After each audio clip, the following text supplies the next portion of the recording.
Olá, pessoal. Chegamos ao nosso penúltimo dia desses 30 dias de questões comentadas. A questão que eu trago hoje para vocês é uma questão da Banca Sesgran Rio, concurso para psicólogo da Petrobras do ano de 2010.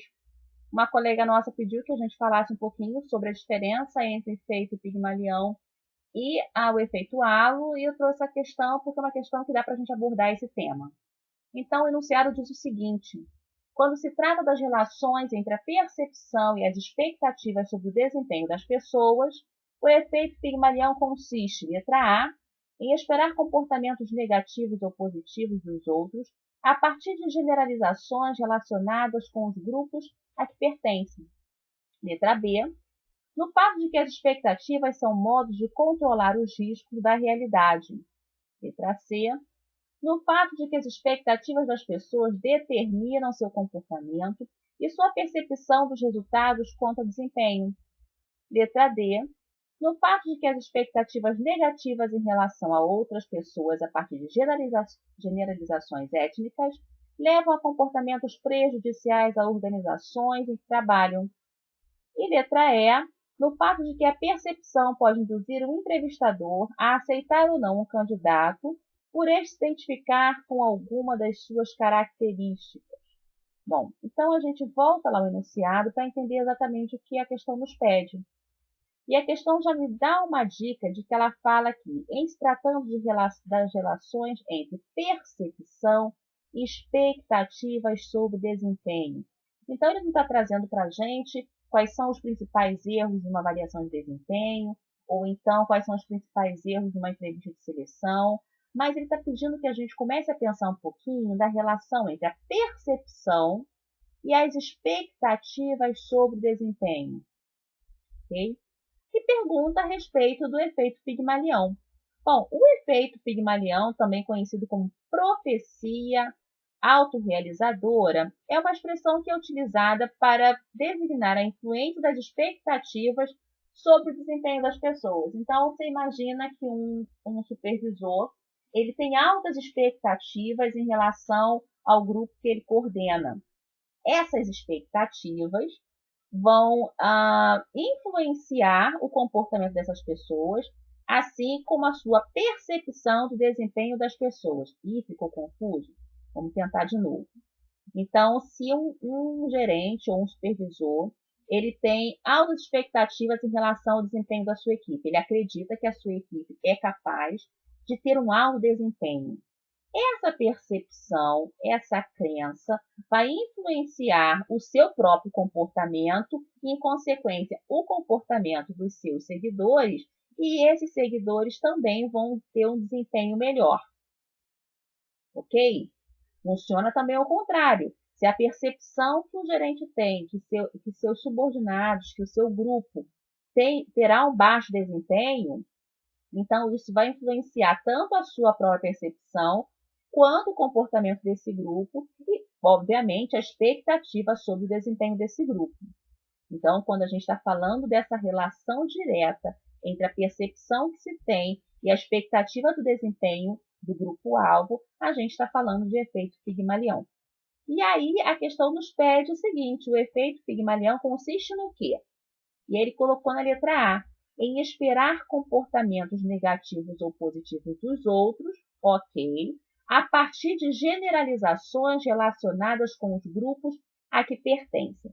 Bom, quando a gente coloca essa particularidade, ou seja, quando essa expectativa, quando essa esperança de comportamento está relacionada ao grupo em que as pessoas pertencem, a gente pode dizer que isso está relacionado a um outro efeito chamado estereotipagem, que diz respeito ao processo de julgar uma pessoa ou um grupo com base na percepção também que se tem do grupo a qual ela pertence. Luciana, mas pareceu a mesma coisa. Quando a gente fala desse efeito Pigmalion, essa percepção desse supervisor, ele não especifica exatamente qual é a raiz disso, ou se é o grupo que aquela equipe pertence, ou se de repente o julgamento que ele faz a respeito de uma característica pessoal, mas é uma percepção geral que ele tem de que o desempenho dessa equipe será alto ou baixo. Tá? Então a letra A está errada, porque ela está relacionando essa expectativa ao efeito da estereotipagem, ou seja, de julgar uma pessoa ou um grupo com base na percepção que se tem do grupo ao qual ela pertence. Vamos lá, letra B. Então, o efeito Pigmalião consiste no fato de que as expectativas são modos de controlar os riscos da realidade. Na verdade, vai controlar ou vai influenciar o comportamento e o desempenho dessa equipe. Então, letra B, errada. Letra C. No fato de que as expectativas das pessoas determinam seu comportamento e sua percepção dos resultados quanto ao desempenho.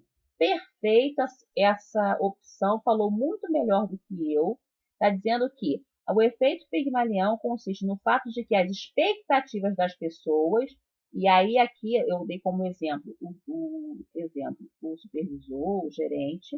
Então, as expectativas das pessoas determinam o seu comportamento, e aí determina o comportamento desse sujeito.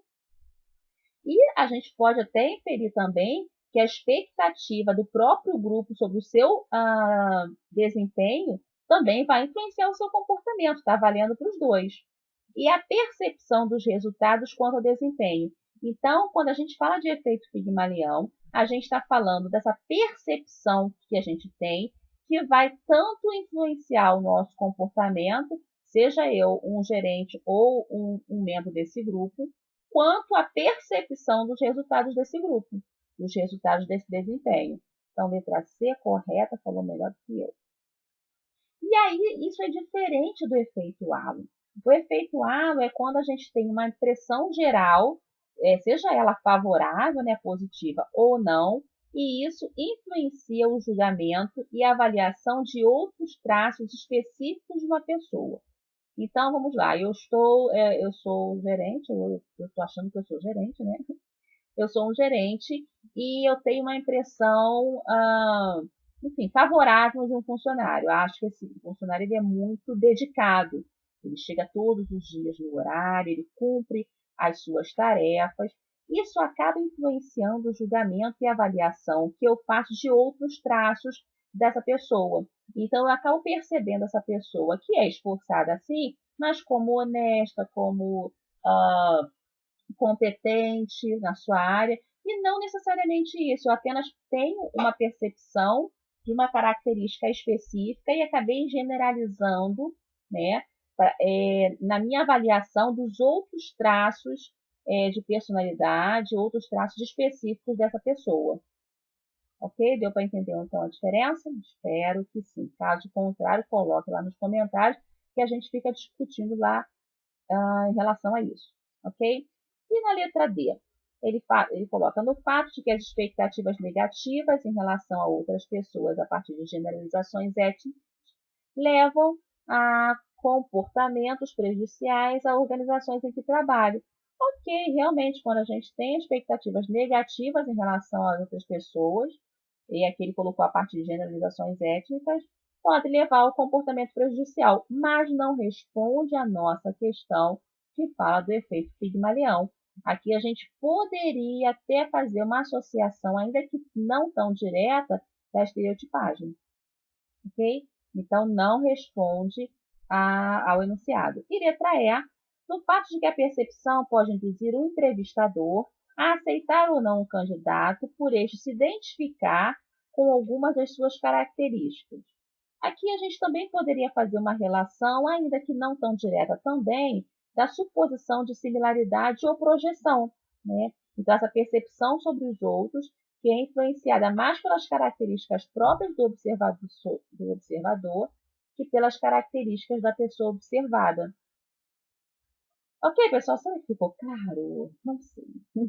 Me digam aí no comentário. Então, opção correta para essa questão, letra C. Ok? Bom, amanhã a gente encerra, então, esses 30 dias de questões comentadas. Já quero agradecer antecipadamente vocês que acompanharam até aqui. Não foi uma multidão, mas eu vou deixar essas questões no canal e eu acho que pode ajudar algumas pessoas, ou muitas, quem sabe. Então, já agradeço por vocês me acompanharem até aqui. Como eu disse em vídeos anteriores, não me lembro qual, eu vou disponibilizar um exemplar do livro de Psicologia Organizacional 400 questões com o gabarito comentado da primeira edição. E para que você possa ter esse exemplar, eu sugiro que você curta esse vídeo se você gostou, compartilhe esse vídeo, se inscreva no canal e não esqueça de ativar as notificações, porque amanhã, eu acho que na parte da manhã ou início da tarde, eu vou lançar o vídeo e aqueles que assistirem primeiro vão ter maiores chances de ganhar então o exemplar desse livro, ok? Então, a gente se encontra por aqui amanhã. Até mais, tchau, tchau.